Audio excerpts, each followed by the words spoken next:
Spoštovani gledalci in gledalke Studia Bistrica, lepo pozdravljeni. V tokratni oddaji si lahko ogledate: Velika škoda po neurju z močno točo. Zabavne predstavitve šaha v vrtcu. Judoist Filip Leščak, trikratni olimpijec. Odlična bistriška atleta Klemenin Matic Modrijančič. Gal Blažič bronast na Evropskem kadetskem prvenstvu v judu. Bistriška športna pot judoista Marija Gašpariča. Mednarodni teniški turnir v centru Vingar. Šahovska simultanka v Slovenski Bistrici. Občino Slovenska Bistrica je v soboto 13. julija zajelo hudo neurje z močno točo. Najbolj je prizadeto širše območje mesta Slovenska Bistrica ter območje krajevnih skupnosti Zgornja Lužnica in Vrhole Preloge. Več o obsegu škode je na novinarski konferenci povedal župan občine Slovenska Bistrica, dr. Ivan Žagar. Zdaj po zadnji podatki, kar se tiče prizadetosti, pri čemer je treba pač povedati to, da je ta havarija, kar se tiče občine Slovenska Bistrica, prizadela praktično celotno območje občine, res pa je, da je najbolj prizadela mesto oziroma ta širšo mestno okolico, mesto Slovenska Bistrica, potem pa krajevne skupnosti Vrhole Preloge in pa Zgornja Lužnica. Zdaj jaz ne bom našteval posameznih krajev, ker jih je več, pa bi lahko katerega izpustil, praktično pa sicer bilo zajeto celotno območje, res pa je, da je največ škode ravno na teh območjih, ki sem jih omenil. Zdaj škoda je nekje na 3 področjih, najbolj so prizadeti objekti. Zdaj po zadnjih podatkih, ker še prijave več čas prihajajo, imamo približno 420 dogodkov, ki so povezani z objekti, kar pomeni, da je najmanj 420 objektov bilo. Po naši oceni je ta številka bistveno večja, zato ker vsi niso niti prijavili, pa marsikdo tudi to škodo sam odpravlja. Gre pa seveda za poškodbe torej strešne kritine, potem je bilo poškodovanih seveda tudi veliko avtomobilov in pa kar zadeva na področju recimo gospodarstva, gre za to, da so bile zelo prizadete tudi fotovoltaične elektrarne na tem območju, predvsem v območju Cone, pa tudi drugod, če ste pogledali. Zdaj škoda je bila še delno tudi na kmetijskih površinah. Mislim, da je tam, kar se naše občine tiče, zajelo, govorimo vse o tistih kmetijskih površinah, ker so pač določene kulture, približno 350 hektarov, pri čemer še svetovalna služba ta ogled pelje. Prizadetost je pa zelo različna, zdaj po prvih ocenah gre od 20 pa tudi do 80%, čisto odvisno. Očitno je ta nevihta, predvsem pa toča, bila zgoščena na posameznih območjih in poškodbe imamo tudi na komunalni infrastrukturi. Tam je po ocenah našega upravljavca slabih 400 tisoč evrov škode, govorimo o komunalno-cestni, predvsem cestni infrastrukturi. Zdaj v enem primeru je prišlo do tega, da je stanovanjski objekt toliko prizadet, da smo mi izselili družino oziroma jim nudimo začasno stanovanje, dok si ne bodo uredili torej drugih prostorov. Zdaj, kar se številk tiče, bi zelo težko jaz si upal govoriti o nekih številkah, koliko te škode je razen na tem komunalnem področju, ker so nam pač te podatke dali iz strani upravljavca, ker pač znajo bolj natančno oceniti. Zdaj škoda po drugih področjih se še ocenjuje. Glede na obseg seveda nesreče, pa mislim, da je škoda kar v milijone. Tu, kar se tega tiče, dileme ni, ampak ne pa upa se bolj natančno pač reči, ker je to tudi stvar potem ocenitev. Zdaj jaz tudi upam, da imajo posamezniki pač te stvari zavarovane, tako da bi lahko pač škodo uveljavljali. Sabina Zabukovnik, mati samohranilka 3 otrok iz Vinarja, kateri je občina zagotovila nadomestno stanovanje, se je ob tej priložnosti zahvalila za pomoč. Sej druge ni, pozitiva velja, sej ne moramo druge, Pač žal, smo ostali v pol ure brez doma, brez strehe nad glavo, ampak se trudim biti pozitivna. Hvala županu, ne, ker je res takoj priskočil na pomoč, takoj je uredil stanovanje, da imamo kje biti, ne. Tako da ja, grem potem po ključe. Gasilska posredovanja in sanacijo poškodovanih objektov je podrobneje predstavil poveljnik Gasilske zveze Slovenska Bistrica David Prelog. Gasilci smo se dobili v soboto nekje ob 16. uri, ko se je začelo to neurje. In smo začeli na tem prostoru Gasilskega doma Slovenska Bistrica z vodenjem nekega poveljniškega sistema oziroma štaba, kjer so vsa društva prihajala potem na kraj in smo jim iz tega mesta razdaljevali naloge. Mi smo začeli prevzemati vse dogodke, ki so prihajali iz te intervencije in pošiljati potem gasilce po lokacijah. Tu smo dali seveda prednost bivalnim prostorom, da se začnejo strehe prekrivati, na to pa gospodarskim in drugim objektom. Zdaj vseh 14 društva, ki je v naši zvezi, od tega je 12 sodelovalo pri nas na tej lokaciji na občini Slovenska Bistrica, 2 društva sta pa bila aktivna na občini Oplotnica, kjer je prav tako prizadelo. Pri nas je tako bilo prijavljenih tisti dan, torej od 4 pa nekje do večera 250 dogodkov. Mi smo približno tretjino uspeli rešiti nekako, ostalo smo se pa potem dali v plan za naslednji dan. Tako smo naslednji dan, nedeljo, imeli že zjutraj od 8. ure dalje planiran zbor in smo zopet posredovali z 140 gasilci kot dan prej, pa približno 20 vozil smo imeli na terenu. S tem, da v nedeljo smo potem prosili še pomoč Podravsko regijo, gasilsko Podravsko regijo, ker so nam zagotovili še 50 gasilcev pa 10 vozil v pomoč. Danes smo pa prav tako začeli že zjutraj ob 8. ure in so poleg gasilske regije Podravje dobili pomoč iz gasilske brigade Maribor ter vozilom civilne zaščite Uprave Republike Slovenije za tehnično posredovanje. Zdaj rabimo čim več teh visokih lestev in pa strojev za posredovanje v višini, tako da danes nam je uspelo dobiti na kraj 3 gasilske avtolestve, 2 zglobna dvigala in pa HIAB ter še 2 košari komunale in privatnika. Tako da s tem zdaj poskušamo obvladovati vseh teh 420 dogodkov, katerih je bilo do danes prijavljenih, nažalost še zmeraj prihajajo zraven. Je pa se nekako umirilo in tako, kot je že župan povedal, nekje več kot 70% trenutno rešenih. Jaz upam, da bomo danes prišli preko številke 90, če ne že do številke 100%. Poveljnik civilne zaščite občine Slovenska Bistrica Branko Hojnik je dodal, da so tovrstna posredovanja zelo zahtevna.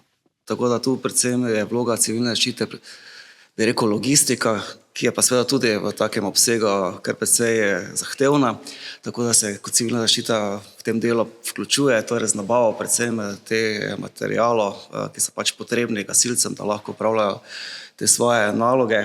V bistvu za primerjavo oziroma za občutek, kar 14 000 kvadratnih metrov folije smo do sedaj porabili, 400 komadov cerka, to je vse cerka, ne, tesnilne mase, 300 komadov letev, tako da pač z temi stvarmi podpiramo gasilce, pa seveda tudi z vozili, pa seveda tudi zanemarljiva ni tudi dejansko hrana, ki je pač potrebna v tem času skupaj z pijačo, tako da v tem delu sodelujemo.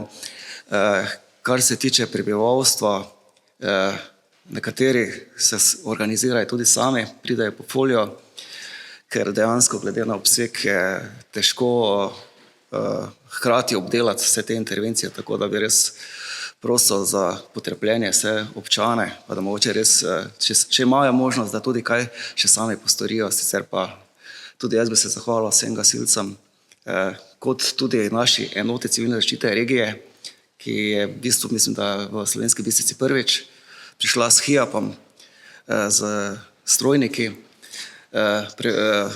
kader je naš, torej podpora gasilcev, tako da tudi na tem področju seveda tudi zahvala civilne zaščite regije, seveda Podravju, gasilske regije Podravje, pa seveda posebej še tudi gasilski brigadi Maribor. Še enkrat res vsem hvala. Mednarodna šahovska zveza letos praznuje 100. obletnico delovanja. V Slovenski Bistrici so jubilej obeležili preteklo soboto šahovsko simultanko v športni dvorani. Sicer pa James Tomazin, mojstrski kandidat in trener, že od januarja številnimi dogodki promovira pomen šaha. Prejšnji teden je z zabavnimi predstavitvami s šahom seznanil tudi najmlajše v enotah vrtca Otona Župančiča Slovenska Bistrica. Ekipa Studia Bistrica je obiskala enoto Sonček. Otrok, ko zna šah, oziroma za vse nas je ful pomembno, da imamo obe polovici možganov levo in desno povezano. Danes v zahodnem svetu se predvsem poudarja leva polovica, logika, kaj so plusi, kaj so minusi, Paretovo načelo. V resnici pa, ko mi obe polovici možganov povežemo, to pomeni, da naše življenje, vse, kar počnemo, je dosti bolj kvalitetno, ker tudi, ko sta obe dve polovici možganov povezani, smo na vseh področjih življenja boljši. Bolj se fokusiramo, bolj smo tudi intuitivni, kar pozabljamo v današnjem zahodnem svetu. Mislim, obstaja vrsto raziskav, ne bi se zdaj v to prej spuščali, definitivno deluje. Kakšen je zaenkrat odziv otrok na teh predstavitvah? Predstavitve so narejene zanimivo s slikicami, to, kar otroški možgani prebavljajo, ne gremo preveč, kompliciramo, pa tudi šaha se ljudje preveč bojijo, ker mislijo, zdaj pa to je nekaj super inteligentni ljudje. To sploh ni res. 3 do 6 mesecev šaha poveže obe polovici možganov, ne rabiš biti velemojster, samo da se ga naučiš igrati in potem te to samo vleče.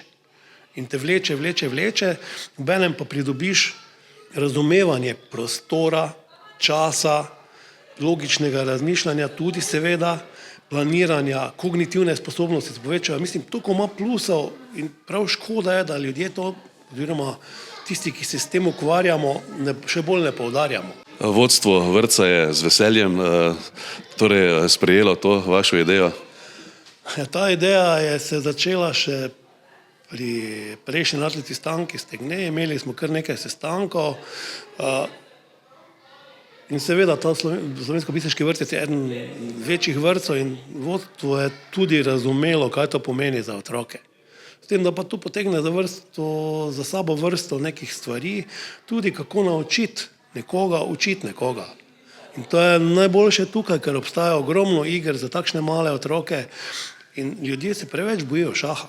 Tudi če ga ne znaš igrati, se lahko zelo hitro naučiš, kako boš svojega otroka ali pa kot vzgojitelj otroka v vrtcu ali kot učitelj v šoli nekoga naučil igrati, s tem pa ti še svoje kompetence povečaš. Imaš še neko dodatno znanje, pa še tebi pomaga. Suzana Polgar, ki igra z vsemi temi šah. Temu se pa reče simultanka.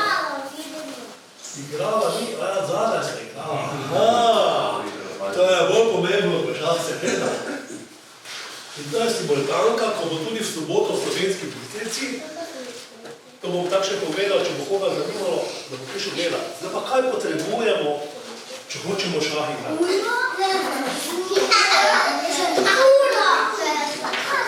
Če hočemo šah igrati, potrebujemo kaj? Figurice. Kaj potrebujemo? Plošča. Kaj potrebujemo? Plošča. Igralno ploščo, točno. Potrebujemo igralno ploščo, zdaj figure ne bom zdaj dvigoval. V olimpijskem pogovoru pa je naš gost trikratni olimpijec, judoist Filip Leščak. Na olimpijski tatami je stopil v Los Angelesu, Seulu in Barceloni. Ja, letos se izteka 40 let od mojih prvih olimpijskih iger. Že tu vidim, da grejo leta zelo hitro. Moram reči, da te olimpijske igre v Los Angelesu so se mi stale v spominu, predvsem po borbi za medaljo in v tej nesrečni borbi, v kateri sem izgubil to olimpijsko medaljo. Poglej, v polfinalu proti Adamsu, nato pa z Novakom, tudi takrat s Francozom, odličnim Francozom, ki je bil na koncu potem tretji, ampak tam je bilo tudi sodniki so malo pomagali, kajti Francozi so veliko imena v svetovnem judu. Ja, prvo sem imel težko borbo z aktualnim svetovnim prvakom Neilom Adamsom, katero sem minimalno izgubil, potem sem pa imel za tretje mesto tudi z favoritom tudi enega za medalje že takrat tudi. Novakom, vendar so sodniki tudi naredili svoje, da se je borba tako končala v njegovo prid. Odlična popotnica pa sta bila tudi dva rezultata, torej Evropsko prvenstvo v Rostoku 82, ko si bil peti, pa potem svetovno prvenstvo v Moskvi, ko si bil peti in potem tudi v Los Angelesu peti. Sta ti rezultata Evropskega in svetovnega prvenstva dala tako visoke ambicije, kot si na koncu bil?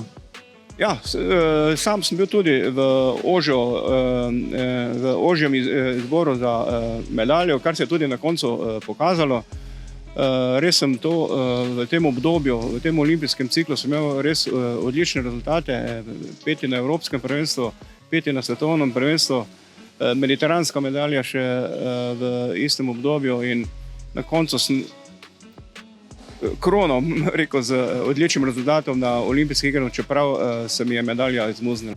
Poglej, na to pa je šla pot naprej, torej rezultati so bili ponovno dobri in izboril si torej normo takrat še tiste Jugoslavije, jugoslovanskega juda, ki je bil zelo kvaliteten in nekako si potoval v Seul. Seul pa si verjetno tudi pričakoval, vendar so se pričakovanja kar hitro delujo, kajti na začetku si že imel svetovnega prvaka. Ja, moram reči, da seveda sem upal na boljše rezultate, to še imaš potem večjo obveznost, ker ti pet mesto sem že osvojil na olimpijskih igrah, bilo bi mi potem naslednji korak, da osvojim medaljo, ampak žal sem že prvo borbo imel svetovnega prvaka, Okado, Japonca, kateri je pa potem izgubil z potnejšim viceprvakom olimpijade Francozom, tako da nisem imel repesaža potem. So pa nekateri potem žrebu tudi napovedovali, da bi lahko bil ti prav tisto veliko presenečen, vendar na koncu pač je Okada prej izpadel. Ja, prav zato, ker me Okada ni potegnil v repesaž, nisem imel potem možnosti za nadaljne borbe. To je še bilo takrat isto pravilo, ko se nekako vse tekmovalci so lahko potem šli v repesaž, ni tako kot danes. Ne, takrat je bilo drugo pravilo, zdaj pa v finale v repesaž potegnejo tekmovalci, kateri pridejo do polfinala. Kaj se lahko v življenju spremeni prav za prevelike teže in tudi ti si zamenjal po Seulu tudi kategorijo, če se ne motim, in štartal na naslednje olimpijske igre. Ja, problem sem že tako imel v Seulu z kilogrami, sem že kar težko prišel do svoje kategorije, tako da sem v naslednjem ciklusu menjal kategorijo in šel v višjo kategorijo do 86 kg za naslednjo olimpijado, katera je bila 92. leta v Barceloni. Poseben izziv še mi je bil seveda nastopiti za Slovenijo. Leta 2008 pa si bil ti tudi v Pekingu, kaj ti bil si trener Ceraja. Kako se vam je takrat razpletlo? Ja, moram reči, da sem tudi občutil priliko kot trener, da sem nastopil na olimpijskih igrah z Matjažem Cerajem 2008 v Pekingu. Matjaž je bil zelo dobro kotiran na tej lestvici, bil je tudi med ožjimi favoriti, se je računalo na njega, je pa v prvem kolu izgubil z Ukrajincem, tako da potem ni imel repesaža naprej. Poglej, Ceraj je bil zadnji, torej, ki je nastopil leta 2012, na to judoisti iz Slovenske Bistrice niste nastopili na olimpijskih igrah. Vito Dragič je bil tisti, ki je imel možnost izpolniti normo že kar 2 ciklusa, vendar se mu žal ni šlo. Kaj meniš, kaj torej postoriti v bistriškem judu, da bo zopet judoist na olimpijskem tatamiju? Ja, Vito je bil v igri za olimpijske igre, zdaj je sicer ni dosegel norme, mislim pa, da v klubu moramo naprej delati in upamo, da bo kakšen olimpijec še zrastel v judo klubu Impol. V Atletskem društvu Slovenska Bistrica se lahko pohvalijo, da imajo v svojih vrstah trenutno 2 odlična atleta v skoku v daljino. To sta brata Klemen in Matic Modrijančič. Klemen, ki nastopa v konkurenci starejših mladincev, in Matic, ki nastopa v konkurenci mlajših mladincev. Na letošnjem članskem državnem prvenstvu, ki je bilo v Celju, je v polnem sijaju zablestel starejši Klemen, ki je osvojil naslov članskega državnega prvaka v skoku v daljino. Z novim osebnim rekordom, ki sedaj znaša 769 cm, je ugnal vso slovensko konkurenco. Torej, v Celju je bila za mene seveda ena odlična tekma, kajti to je bil moj prvi naslov državnega prvaka. V ogrevanju sem imel nekaj težav, saj je bila na tekmi velika vročina, ki mi izgleda ni ugajala najbolje. Do vodstva sem prišel v 3. seriji, ampak sem ga v 4. tudi izgubil. V 6. seriji sem pa moral iti, recimo temu, na vse ali nič, po osebni rekord in uspelo je. Zraven članskega naslova je letos dodal še naslov v konkurenci mlajših članov in starejših mladincev. Kar se tiče članske kategorije, sem res letos prvo leto, da sem zakorakal vanjo in sem tudi konkurenčen z najboljšimi v Sloveniji. Kot svoje dosedanje uspehe bi lahko predstavil final na Evropskem prvenstvu za mlajše mladince in pa naslov balkanskega prvaka pri mlajših mladincih, ampak to so seveda mladinske kategorije in na koncu koncev vse, kar šteje, je članska. Piko na i pa bo dodal še z nastopom na svetovnem prvenstvu in to konec avgusta v Peruju. Zadnji teden v avgustu me čaka ta tekma. Sedaj za vikend imam še državno prvenstvo za mladince, torej za mojo kategorijo. Potem imam en teden počitka in po vsej verjetnosti še pokalno tekmovanje za člane. Potem pa se bodo nekako začele priprave na svetovno prvenstvo. Nekako 3 tedne imam namen izvesti en ciklus treninga. Njegov 3 leta mlajši brat Matic je v letošnjem letu napravil velik napredek. To potrjuje tudi centimetri, ki jih je pridobil. Prvega dela sezone lani, ker v drugem nisem tekmoval, sem skočil 6,49 m, zdaj pa sem prišel na 7,13 m, tako da je razlika kar očitna. S tem povezana tudi, ker se še razvijam, nismo še v tisti top formi, ko bomo čez čas in upam, da bojo rezultati še tako napredovali dalje. Z rezultatom 713 cm je potrdil tudi normo za nastop na Evropskem prvenstvu za mlajše mladince, ki bo konec tega meseca potekalo v Banski Bistrici na Slovaškem. Ja, to je za me res največji dogodek. Do takrat moramo čim bolj pridno trenirati, tako kot smo do zdaj. Delati, zdaj se najprej sprostiti in v bistvu delati tudi na mentalnem mišljenju, da sem lahko tam zbral in čim bolj še skočil. Predvsem pa zdaj se spočitil, ker sem imel zdaj dosti tekem in morajo biti noge sveže, da bom tam čim bolj še skočil. Oba pa trenirata pod budnim očesom Boštjana Friedricha. V prejšnjih letih pa je z njima uspešno delal trener Ranko Leskovar. Pokazala sta že talent v mlajših letih, zdaj pa to samo še nadgradnja vsega. Klemen je dejansko tudi mene letos presenetil za svojimi rezultati.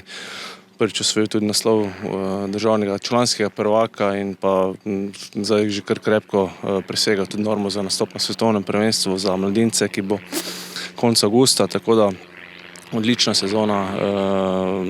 Kar se pa Matica tiče, lansko leto je imel manjše težave z poškodbo, ki pa se je zelo dobro sanirala počasi, po pameti in se je letos dejansko tudi vrnil z odličnim rezultatom 7,13 za prvo leto mlajšega mladinca. To je res odličen rezultat in me veseli, da se ta šola skoka v daljino, predvsem v klubu, nadaljuje in da mladi prihajajo in upamo, da bodo ti naši rekordi stari tudi kmalu vpadli. Na nedavno končanem Evropskem prvenstvu v judo za kadete v Sofiji je izjemen uspeh za slovenski judo dosegel član judo kluba Impol Gal Blažič. V kategoriji do 55 kg je med 34 tekmovalci osvojil bronasto kolajno. Mislim, z rezultatom sem zadovoljen, čeprav sem ciljal na finale in na zlato medaljo. Ampak rezultat je kljub vsemu dober, dobre borbe so bile. Po 3 gladkih zmagah se je v polfinalu srečal z Ukrajincem, s katerim sta se borila kar 12 minut. Na koncu se je zmage veselil Ukrajinec. Ja, dolga borba je bila, dolg podaljšek. Tekmovalca sem poznal sem njegove tehnike, na njega sem se pripravljal. Žal je na koncu bil kanček nepozornosti in sem naredil napako in padel na vazari. Drugače sem pa ciljal na zmago po kaznih, kar se pač ni išlo na žalost. Galu je po porazu v polfinalu ostala borba za 3. mesto, nasprotnik pa je bil Italijan. Ja, tako po vazarju, ki sem ga dosegel v prav tako podaljšku, sem bil zelo vesel. Mislim, bila je zadnja borba, 3. mesto osvojeno. Za uspeh Gala pa sta zaslužna tudi njegova trenerja, Iztok Blažič in sedaj Filip Leščak. Moj trener, eden izmed njih, Filip Leščak, tudi večkratni udeleženec olimpijskih iger, zelo dobro nas pripravlja in upam, da bomo še naprej pripravljeni. Za imeniten športni dosežek je prejel tudi priznanje iz rok župana, predsednika športne zveze in predsednika judo kluba Impol. Kolajne z evropskih prvenstev pa prinašajo nastope tudi na svetovnih prvenstvih. Na tem bo sodeloval konec meseca avgusta in to v Peruju.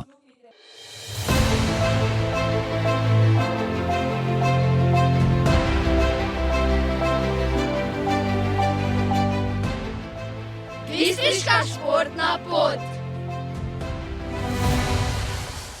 Mario Gašparič, star sem 24 let in od svojega 6. leta treniram judo. Ja, vstopom v šolo sem proval različne športe, od košarke, nogometa, rokometa, plezanja, ampak smo hitro ugotovili, da je judo tista prava pot. Tudi moje telesne predpozicije so najbolj ustrezale temu športu in že od samega začetka sem se na Blazini počutil najbolj domače. Judo klub Impol je klub z zelo dolgo zgodovino. Kot otrok se mogoče tega nisem tako zavedal, zdaj čez čas, ko stopim na Blazino, pa vem, koliko truda je potrebno vložiti sploh na velikih tekmovanjih, tako da s ponosom oblečem kimono judo kluba Impol. Leta tekmovanja se je nabralo nekaj vidnih rezultatov, poleg državnih medalj, še uvrstitve na mednarodnih tekmovanjih in evropskih pokalih.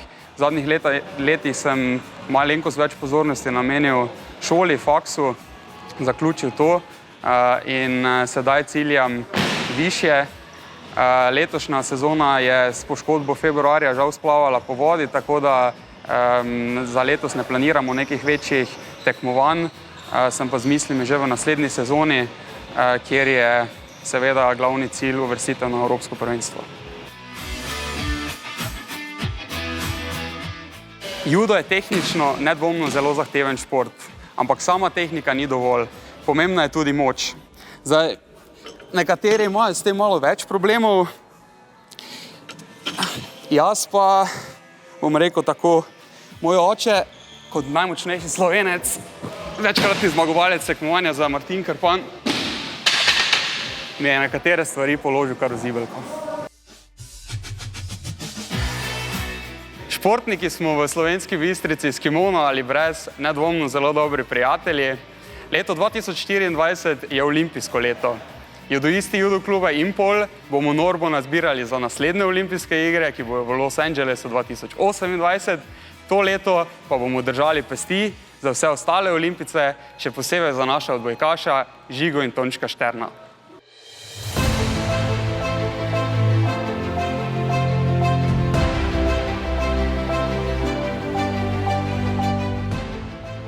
Bistriška športna pot.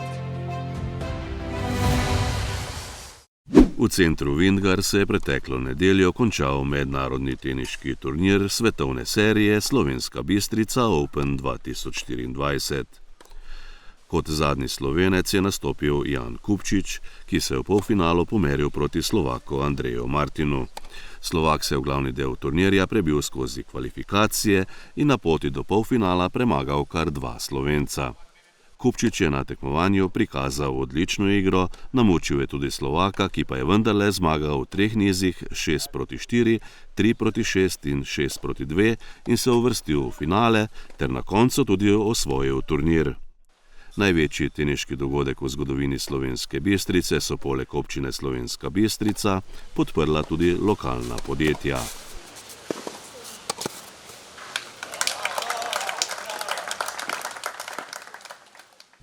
Mednarodna šahovska zveza letos praznuje 100. obletnico delovanja. V Slovenski Bistrici so jubilej obeležili šahovsko simultanko v športni dvorani.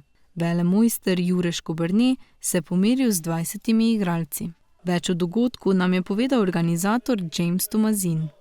Danes je 100-letnica FIDE šahovske organizacije in zaradi tega je ta dogodek organiziran, pa že celo leto se organizirajo neki eventi v vrtcih, v šolah, neki turnirji.